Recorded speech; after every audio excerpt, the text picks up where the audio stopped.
Bonsoir mes amis. Ben aujourd'hui cas d'urgence parce que un jeune homme, un client quoi, qui ne comprend pas son véhicule déjà ça donne un défaut. Comme message c'est injection défaillant. Donc voilà, on va voir ça. Donc injection défaillant, évidemment c'est une Renault. Alors on regarde ce que ça nous donne.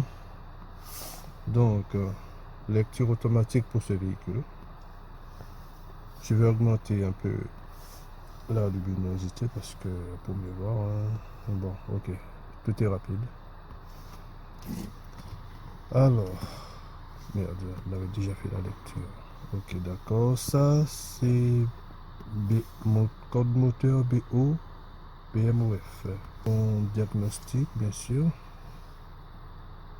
Et scan automatique. Vu que j'aurai aussi des analyses à faire, je vais plutôt aller direct dans le moteur. C'est le moteur qui m'intéresse parce que ça tourne mal. Donc là. Bon, alors, on va voir ce qu'on a comme message. On a déjà trouvé quelque chose, mais bon, on va voir ce qu'on a. Je parie qu'il y a tout ce qui est, en général, hein, tout ce qui est bougie préchauffage, une mauvaise combustion en fait. Alors, ici on a commande relais principal. Eh ben, voilà, niveau permanence. Niveau basse en permanence. Alors, liaison diagnostic de boîtier pour chauffage, voilà, ça je m'en doutais. Injection, donc circuit commande injecteur, cylindre 1 et circuit capteur position EGR, voilà, puisque ça tourne mal. Circuit capteur de pression, ah ben oui, il y a pas mal de défauts. Circuit capteur température, bon, ça c'est pas un souci. Circuit commande actuateur basse pression. Ben tout simplement, on doit changer les bougies préchauffage, faire un diagnostic, hein, pour le boîtier préposte chauffage. C'est ce qui nous met en défaut. Donc quand on met, laisse-moi voir, quand on met le véhicule en marche, donc je vais faire des analyses. Voilà. Donc bon, mes amis, vous allez m'excuser, aujourd'hui je filme avec un mobile, un portable, c'est la première fois, hein. Donc essayez de déchiffrer un peu, c'est pas pareil que les GoPro. Alors je vais prendre le... Non, ça tourne bien, donc je vais pas prendre le contour. Je vais plutôt prendre tout ce qui est carburant, la pression en rail, la vanne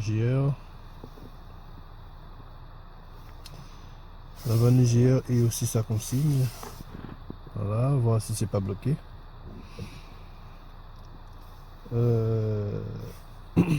La tension au niveau de la rampe.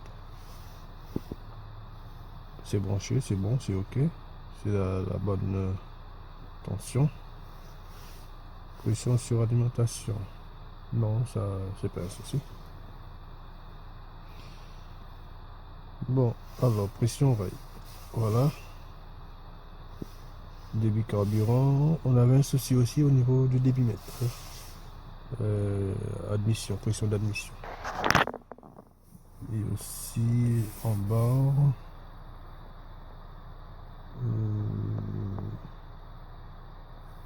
Bon ben c'est tout hein, pour le moment.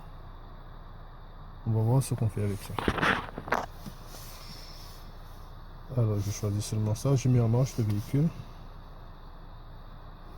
Mise en marche du véhicule.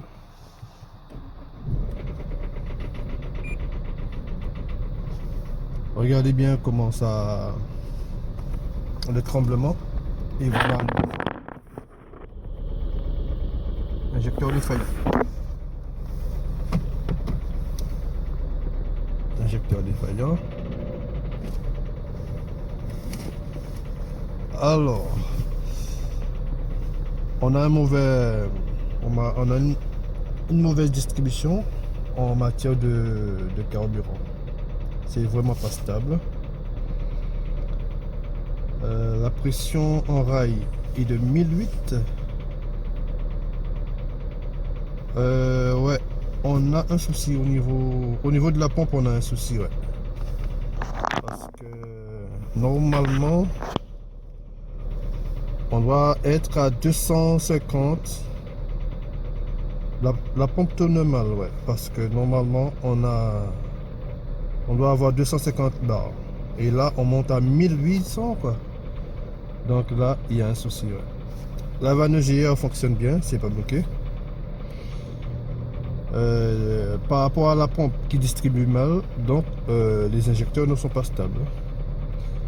Alors, ouais, on a un souci au niveau de la pompe, de toute l'alimentation. Et aussi au niveau des bougies préchauffage. Alors, le véhicule s'est arrêté seul, c'est normal, hein. Ben, et s'est arrêté tout seul, effectivement. Le défaut est là. Mise en marche du véhicule. Normalement, ça doit nous donner ça. Ça doit... Les deux doivent se suivre normalement. Mais là, il y a un écart. En conclusion, le client doit... Il y a une fuite. Il doit voir sa pompe avant de dire que, bon, ben, je vais pas dire que la pompe n'est pas bonne, mais il y a un souci au niveau de l'alimentation. Et dans ce cas, il faut voir s'il n'y a pas de fuite. De toute façon, la pression monte trop. La pression est vraiment trop haute, donc je crois que la pompe est à remplacer. Bon, mes amis, je vous dis à bientôt et puis, comme vous le savez, au prochain numéro. À bientôt.